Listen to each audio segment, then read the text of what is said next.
You had a dream which you're in the kitchen, and you're in the kitchen and you're preparing something. Well, the kitchen represents preparation. So the dream is showing you that you need to prepare for something. What about you had a dream you were in your bedroom? Well, what does a bedroom represent? Well, number one, it represents a place that is private. You don't invite everyone that comes to your home in your bedroom, right? So the dream is now pointing to something very deep and specific as it relates to something private in your life. So here you had this dream and you're sitting on your bed and you're holding your head worried, but you're in your room. So the dream is showing that there are some private matters in your life that you are concerned about that needs to be addressed. So I'm telling you, once you begin to understand the spiritual laws and rules, it'll make sense to you. Trees also biblically represents people. One of the scriptures I could give you right now is Psalms 1 verses 2, I think it is. It says, and he shall be like a tree. Not a tree, it's just using it as a symbol. Excuse me. And he shall be like a tree planted by the rivers of water that bringeth forth his fruit in its season. His leaf shall not wither, and whatsoever he do shall prosper. Excuse me. So if you're dreaming about trees, now once you understand that the tree represents a person's life, this now makes it more easier to convert all of the other symbols. Where was this tree planted? Kevin, I saw this dream about this tree and it was planted by a river. Well, wow, it speaks of prosperity for you. Let's go back to the Psalms again. And he shall be like a tree planted by the rivers of water. The dream is showing you that you are about to bring forth the fruit that God has ordained for you before the foundation of the world. Your season for it is coming up because the dream is giving you an excerpt, a preview, or a trailer of the coming events. See how beautiful that is? And that's why I love dreams, man. I love it. And just ask the Holy Spirit, Holy Spirit, give me an understanding. Someone told me one time they had this dream where they saw, this was so interesting, they saw themselves committing adultery in the dream or having intercourse with another partner. Well, that could mean a number of things, all right? Number one, it could also speak on a deeper spiritual plane of spirit husbands. I don't have the time to go into that right now. For those of you who are listening to me for the first time, go and Google it so you can get an understanding. But what it is that even though you're married to someone physically, you can remarry a spirit spiritually through marriage in the dream, which is the spiritual realm, or intercourse with a spirit pretending, watch this, to be your spouse. To be your spouse. Okay, so this you got to look at. Now, one of the main things that it means, adultery in a dream literally speaks of unfaithfulness. So while it may not be a spirit husband or nothing on that deep level, it's saying that you're unfaithful about something because you're the one that was committing adultery.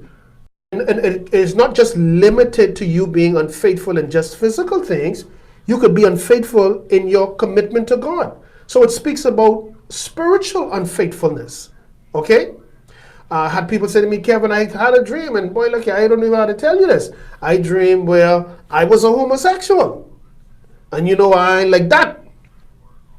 You sure?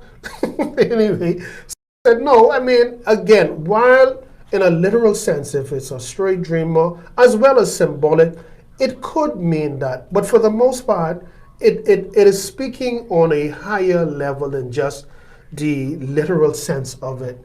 Remember, a homosexual, a lesbian, someone that's attracted to the same sex, overall it speaks of someone who's trying to be something they're not. A homosexual behaves like a woman. A lesbian behaves like a man.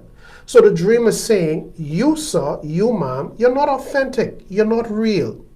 Or you might have dreamt somebody else whom you know to be a straight person, but in the dream, they were pretending to be gay. Now, while it could be revealing that that's what they really are, but they're hiding, for the most part, it's showing you that this person is not an authentic person. You really need to be careful of them. They're not whom or what they appear to be. So the dream is giving you more details. And it's only showing you from a spiritual perspective. From a spiritual perspective, what's really, really going on. I want to address this particular sign. I was saying, I hope I don't forget this when I get in the studio. Many of you have had dreams about alligators. Alligators, black panthers, snakes, particularly cobra snakes. But not just cobra snake, and this is the top one. Many of you have had dreams where you've seen this big yellow snake or yellow and white snake in a dream. And I get numerous emails on these. Kevin, what does that mean? Well, let me be clear to you. Whenever you have a dream about not just a small, like a huge alligator in the dream, the yellow and white snake or a yellow snake or a black panther, well, these represent high-level sorcerers. These are people who are at the top of their game, who are the practitioners probably hired by someone sending curses at you. So what this means is that this is not your regular sorcery witchcraft. These are people who are well skilled. So whenever you have a dream where you see a yellow snake or a yellow and white snake, you're talking about top-notch sorcery, a black panther in a dream or a large alligator. You are talking about heavy spiritual opposition against your life from high forces. Now, that's not just limited to, let me be clear now, that's not just limited to whom you may say, hey, you see the house right there? That's the Obeah man house right there. No, it's not just limited to that at all.